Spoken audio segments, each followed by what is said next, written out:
Reggie! Lihim ng liham. Ang pinakamakulit na girlfriend mo sa balat ng radyo. Isang magandang morning sa inyong lahat! Ako pa rin po nag-iisang girlfriend mo sa radio. My name is Lindsay. Makulit pero may puso, handang makinig sa mga kwento mo. Alam mo, feeling ko kailangan mo na siyang iwan kasi it doesn't make sense. Ang kwento sa lihim ng liham.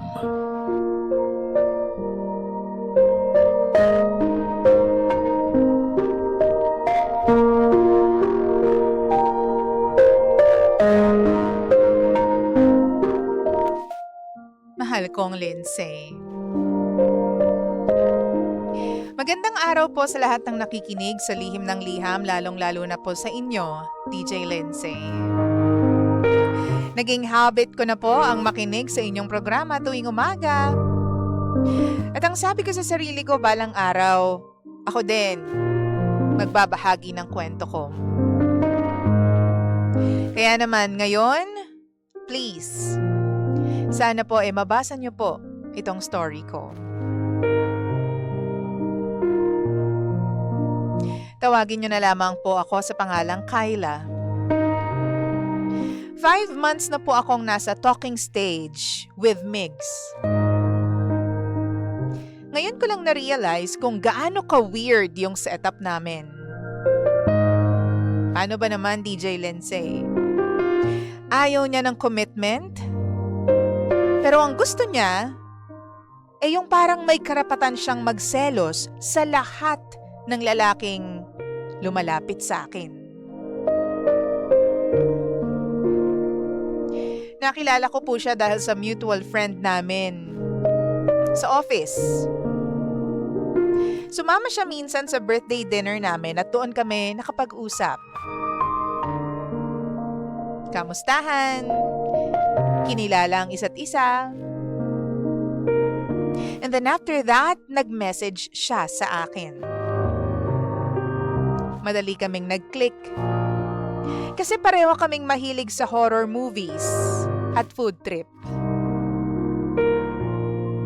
Hindi naman po siya nanligaw formally, DJ Lindsay, pero almost every day, nag-uusap kaming dalawa. May updates, may kamustahan habang nasa work, may video calls, at may good night bago matulog. Lumalabas din kami once or twice a week. Minsan kaming dalawa lang, minsan kasama ang barkada namin. Nasa pangalawang buwan na kami noon. Tinanong ko siya kung anong intensyon niya sa akin. Ayoko kasi nung hindi sigurado. Ayoko ng magulong setup. Sinabi niyang gusto niya ako, pero ayaw muna niyang magkaroon ng label.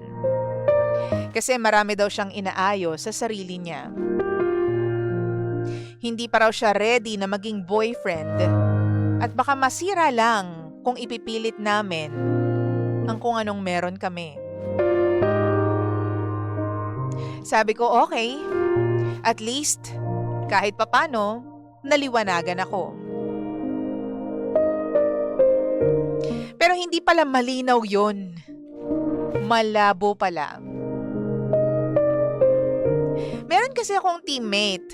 Pangalanan na lang natin siyang si Carlo.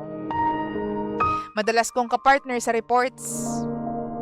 Kapag nababanggit ko yung pangalan niya sa tuwing magkasama kami ni Migs, nag-iiba ang mood niya. Tinatanong niya kung close ba kami, kung may girlfriend ba si Carlo, at bakit kailangan naming mag-lunch minsan together. Sinasagot ko naman lahat ng tanong niya kasi wala naman akong tinatago sa kanya. And then meron pa akong isang college friend na si Anton. Umuwi si Anton galing Singapore, DJ Lindsay. Nagkita kami kasama yung barkada. Nag-dinner.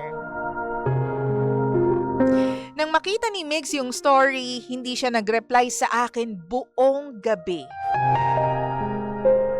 Kinabukasan, sinabi niyang ang weird daw nung katabi ko. Ang dami niyang sinasabing hanash about Anton. Tapos sabi ko, parang nakakalito na. Kasi siya naman yung nagsabing ayaw niya pa ng commitment at wala namang kami. And so sinubukan kong intindihin kasi baka feelings lang talaga. Hindi naman makokontrol agad yung selos, di ba? Ang problema, ang parang gusto niyang mangyari, ako yung mag-adjust para hindi siya nagseselos. Pero kapag ako yung nagtatanong tungkol sa girls na kausap niya, bigla niyang pinapaalala sa akin na wala naman kaming commitment. One time, DJ Lindsay, nakita ko sa story niya, kasama niya yung isang girl from his gym. Nagkape sila. Tinanong ko casually kung date ba yon. Sinabi niyang magkaibigan lamang daw sila. And then, dinagdagan niya ng mga salitang, technically, pareho naman tayong free makipagkita sa iba. Medyo masakit para sa akin. Pero yun naman yung totoo eh. Tama naman siya. So ginawa ko rin yung sinabi niya. Hindi ako naghanap ng ibang lalaki pero tumigil akong mag-act exclusive sa kanya. Nung yayain po ako ni Carlo at ibang office mates ko sa bowling, sumama ako. Nagalit sa akin si Migs nang makita niya yung pictures. Ang sabi niya sa akin, parang sinasadya ko raw na saktan siya at pagselosin siya. Sana raw kung gusto ko raw ng ibang lalaki, sabihin ko lang daw para hindi daw siya umasa. Siya raw yung pinapaasa ko. Kinausap ko siya ng maayos at sinabi kong hindi pwedeng exclusive ako kapag convenient sa kanya. Pero single siya kapag siya yung may gustong gawin. Kung gusto niya ng boundaries, kailangan may commitment din na kasama. Hindi pwedeng puro karapatan tapos wala namang accountability.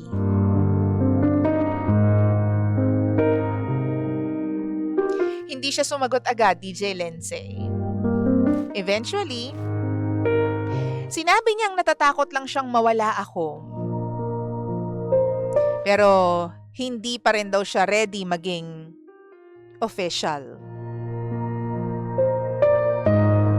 Sinabi ko naman na naiintindihan ko. Pero hindi ko kayang manatili sa setup na ako ang palaging nag-a-adjust sa takot niya. 3 days na kaming hindi nag-uusap ng maayos ni Migs. Namimiss ko siya, DJ Lindsay, but honestly, parang mas tahimik yung utak ko ngayon. Kasi wala akong kailangan i-update, wala akong kailangan i-report, at hindi ko kailangan mag-explain. Kayo, para sa inyo po, DJ Lindsay, valid po ba yung pagsaselos niya kahit talking stage lamang kaming dalawa? O tama lang na hindi ko natanggapin yung boyfriend level rules mula sa taong ayaw naman maging boyfriend ko? Gulong-gulo na po ako sa kanya, DJ Lindsay. Ano po bang dapat kong gawin? Maraming salamat po. Ako po si Kyla. naman nung